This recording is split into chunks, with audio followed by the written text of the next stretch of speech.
Hello everybody, this is Sonar, second episode. We're going to be talking about shooters. I'm Flemmer, this is Zach. And I'm Zach. And this is our PSNs and Xbox Live account. This is the final graphic as well. Yeah. I know.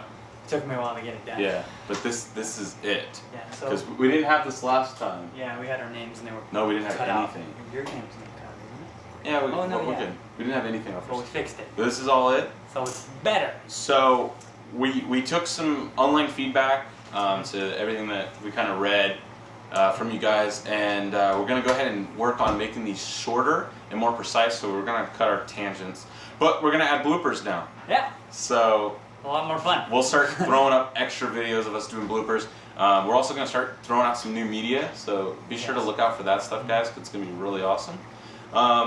So let's start. We got two types of shooters. We had a great launch this week with Titanfall, actually. Titanfall launched yesterday, but I guess yesterday at midnight. Picked it up, got to play a few rounds. It's awesome. Yeah. I mean, the beta was sick. The game's just 10 times better. Really great. So that would fall into one of our categories that we're going to talk about today, which is first-person shooters. We're also going to be talking about third-person shooters. Then we're going to kind of go off what we like, what we don't like about them, and then we're going to talk a little bit about some three major games that are coming out this year and next year. Yeah. Ones to look out for.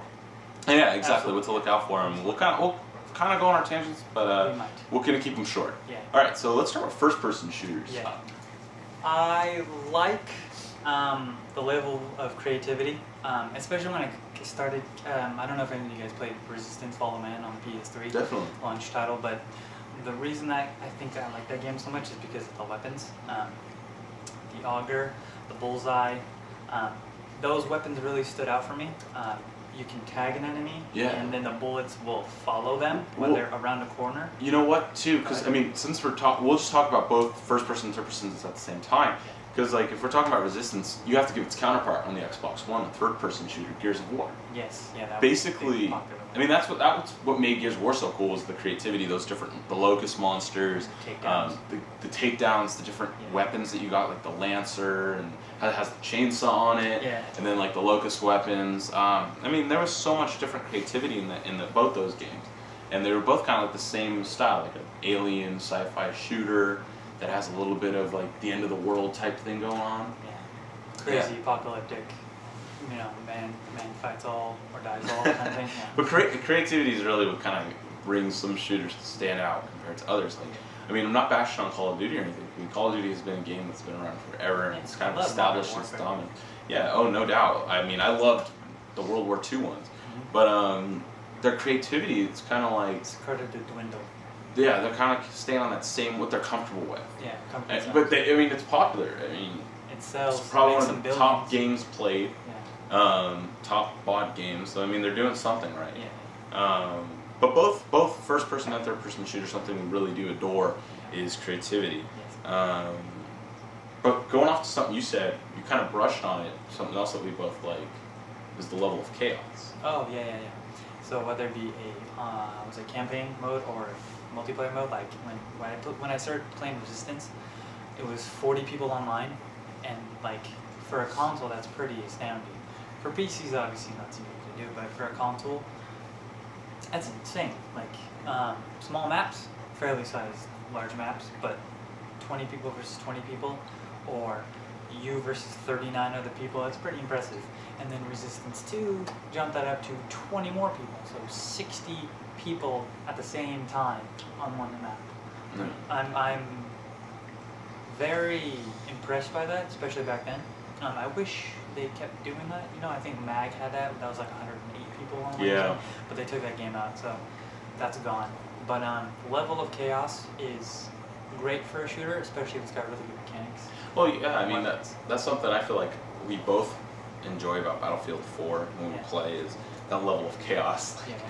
When we're going through these like super fun battles online, and then we're getting fired on by tanks, and things are exploding, and it's just crazy. Everything on the screen is just exploding and blowing up. We're yelling at each other, and it kind of immerses you into the game. You get a lot more comfortable with the things going on. Yeah. And that's what I mean, personally, that's the reason I still play Battlefield 4. It's because of those reasons. Yeah. I just love the We go crazy. craziness. And I of it. hope developers see these videos and take these into account. And I hope when people watch these videos, people can make comments of whether they agree or not, and then you guys can tweet, you know, all the companies like Bungie and Activision and EA and, you know, was it Valve, but who, Turtle Shell? Which Yeah, one? made Left 4 Dead. Yeah. No, I don't- Someone.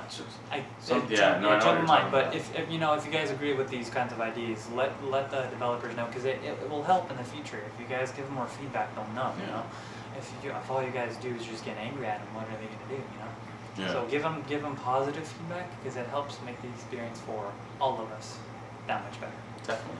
So going on, things we like. Continuing, yes. One specifically towards first-person shooters is speed and dynamics. Yeah. And when I wrote that down, you were kind of like, What are you talking what do you mean What by are you that? talking about? So I don't know what what you're I talking about. love the most about speed and dynamics is just like the way when you're playing like a first-person shooter, everything happens so fluidly. Yeah. Like not. It's It's not just clunky. like- It's not clunky. Yeah, it's exactly. It's like a waterfall just flowing down, Yeah. and Into a river. it's just great. Like it's super easy to get a hold of. Like any person can just pick up the game and just play. Yeah, that Which is happens with great. most shooters, which is good. They're easy games to pick up. You know, Yeah. any kid at any age can play them, whether you're super young or super old. A first-person shooter is very straightforward. Not on rails, but it's very straightforward. It's, you know, you aim, you run, you shoot, and you reload. Basically, you know, Yeah. it's not like you're solving crazy puzzles like God of War. You know, where you have to like pull the lever and align the fucking statues to make them like, you know, progress. It's very simple. It's very easy. It's very fun, but it's especially fun if it's very fast, very dynamic, very creative, and there's a lot of stuff going on. Yeah. That makes it so much better. Yeah, aren't third-person shooters. Right. Those games like Uncharted or Tomb Raider, they're kind of more action-adventure games, Yeah. but they have But they this well put in and utilized shooter mechanic to it, and that's what we're kind of talking about there with that. The last one that we do want to talk about, what we like, is a third-person shooter, heavy oriented focus. game. Yeah, is character interaction. In first-person shooters, you're this No name wandering soldier. gun. You're a gun. Yeah, you're a That's what hired you gun, want. basically. But in third-person shooters, your character has A name. feelings. He has a name. He Story. has a story behind him. Like in Gears of War, Marcus Phoenix. Like you got to know that character through the three games. Right. You got to interact with like the people of the same squad. Like So Lara Croft. yeah. You know, she has a story, and you follow through with it, and then you realize there's more and more going on. But just like you're saying, with third-person shooters, you guys get more intimacy. Yeah, I mean, and we're not saying that there isn't first-person shooters that haven't done it right. No. Call of Duty Ghost did a good Halo job. did a good job. Halo did a great job with Master Chief. Yeah. Killzone Shadowfall. I mean, Yeah, Killzone Shadow. you really got to know the Shadow Marshal Yeah, himself. Lucas. Yeah, and Yeah. you got to know his And you gotta story. know, Captain Nathan Hale from Resistance. Yeah. yeah. I was like, Nathan Drake. No, Nathan Drake. Nathan Hale. Too many Nathans in those Sony Yeah, exclusives. I think that was just that was intended. Sharks. God darn it, Sony. What about what we don't like? I mean, shooters in general, you can really, like third person and first You can person, pull we out can what you kind of don't just put like, it like into because one it's- category that it's- they both do wrong. Yeah, it's pretty black and white. So number one, My biggest gripe, which you wrote down, is copy paste. There's too many games that copy paste other games mechanics, and that just it feels like I'm paying $60 for something I've already played. exactly. You know. Yeah. Like Resistance, that was a good buy because it was something completely different than what I've played before. Halo was that, so was Gears of War, and Destiny is going to be that, and so is Evolve is going to be that. Yeah. Those kinds of games are going to be that, so that's what I'm really excited for because it's not the same copy paste. Well, that's what made Titanfall stand Problem. out. Everyone was Yeah. like, "Oh, it's just gonna be Call of Duty with robots." Yeah, And it's like it's so not. much different than Yeah, that. yeah. Like the jetpacks, the wall running, Yeah. the different weapons, the story itself. Because like when you're playing the game, It's got a story. there's a story within the multiplayer, which Yeah. is really kind of cool. Like No- you have no games objectives do and stuff like that. Yeah.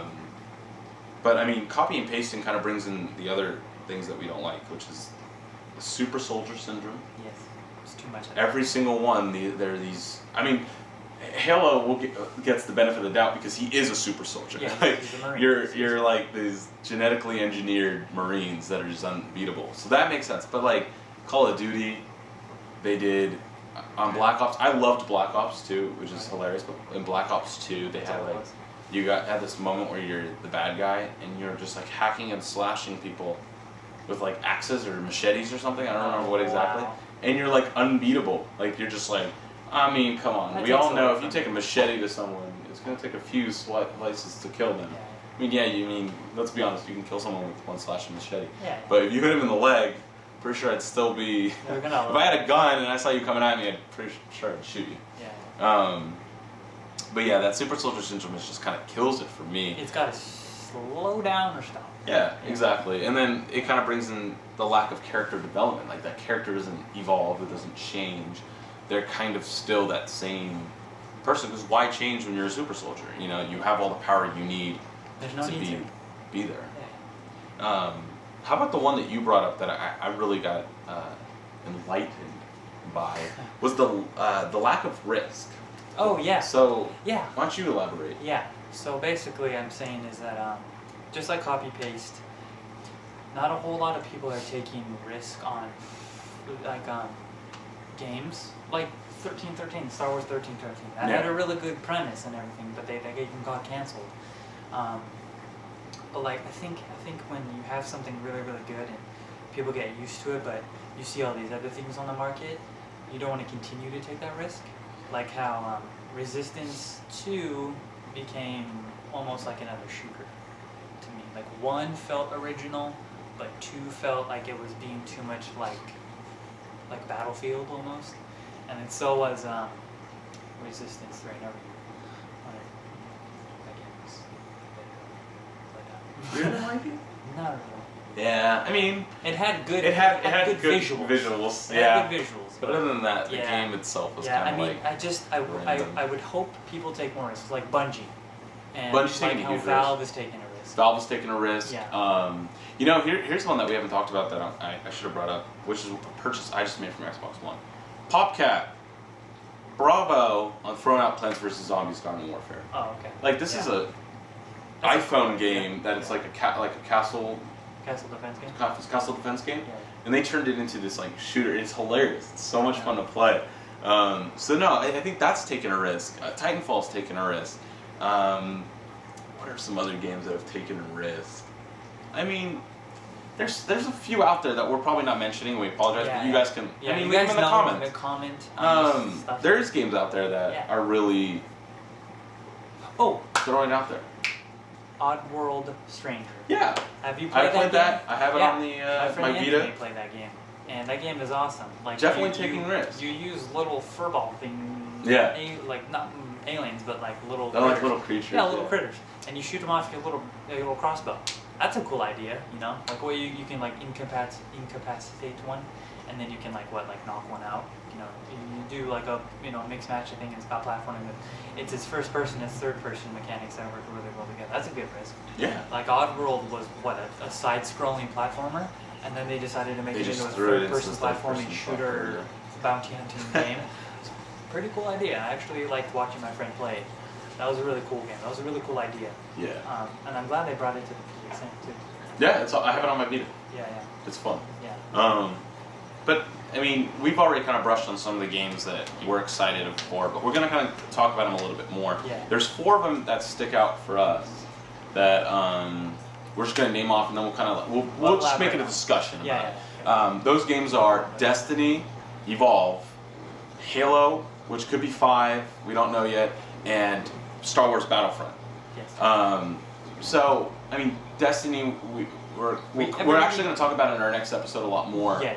We're gonna have a special episode just for that too when the beta comes out. Yeah, definitely. But what makes Destiny awesome is everything. Like, there's not one thing that I'm not excited about with Destiny. Traveling to different planets, going to different galaxies, exploring all these worlds, space travel, space battling, different creatures, enemies, all that stuff. Same goes with Evolve. Like, Yeah. I think that's what I'm so excited about Evolve is that there's like 4 people versus 1 person. But one person but is one a giant person's just fucking like monster. yeah. I mean, that's freaking awesome. Hulking, menacing. And it evolves, and it's gonna learn how to like kill you, which makes it awesome. And then I mean, who doesn't love Halo? I'm really pumped about it. First person. And I mean, where it's going after 4 is just like 4 brought it all back. It's like you want to get back into it. Like you were like, oh, I'm over Halo. 4 was like, I want to play Halo again. I want to get back into it.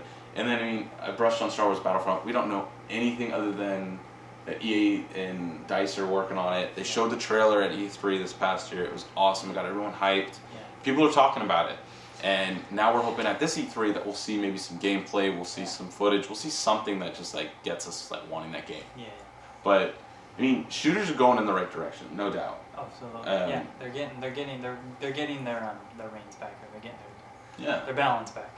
And by doing like what Destiny's doing, adding RPG elements, people need those to start doing mechanics like that, it's gonna take a risk, guys. Yeah. Like there's nothing against taking this risk and really throwing a great game out there, because that's what we want to see. That's what everyone wants to see. And if you don't know how to just get it out there, put it on your blog, put it on your Facebook, link it on your Twitter.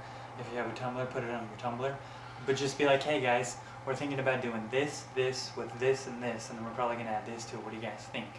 Yeah. And then if everybody says, hell yeah, give us some concept art a couple months later, give us a premise, and then you'll get more feedback that way. You know, you guys don't have to save money, waste time, waste budget. Productively put it on your socially network. Don't make it, put it out there. People hate it, and then for some odd reason, you know, you have to cancel the game. Give us some foresight into what it's going to be. That makes it easier for everybody, because then with that you guys can get some early QA. You know, you guys can get like feedback from other people. Be like, oh, maybe if you guys put it in this, you know, round, this like, you know, era, and then do like this with it, it'll work a lot better. And you get like a whole community-based oriented feedback, which helps make the game better. I mean, if it's anything that makes games better, it's community feedback. By getting community feedback, it helps these games that we're so passionate about become more popular, more hyped, more exciting, different. And I think that's what these industries need to do. These companies need to just stop going by their books, kind of just take some risk, throw it out there to the community, and see what we think about it. Because we're your consumers, we're the ones that are going to buy these games. Show it to us, get us some betas. Like Titanfall, that was so awesome how the last weekend they were like, you know what, we're opening up the beta to everyone. Like, everybody can try it out. I mean, I was kind of bummed because I just got my beta key that day, so I was like, oh yeah, I'm all exclusive. Never mind. And then they opened it, but I think that was genius. Like, it got everyone excited, it got everyone trying it out, and they got so much great feedback from it, so. Do that. Social network, open it up, guys. It's going to save you a lot of money and a lot of time. So, I think that's it for today's episode. So we're gonna start taking a lot more feedback. So like us on Facebook, guys. It's Sonar TV. Subscribe to the channel. Comment. Give us feedback. Email us. Tweet us. We like it. We appreciate it. Find us on Xbox and PlayStation. And game on, guys.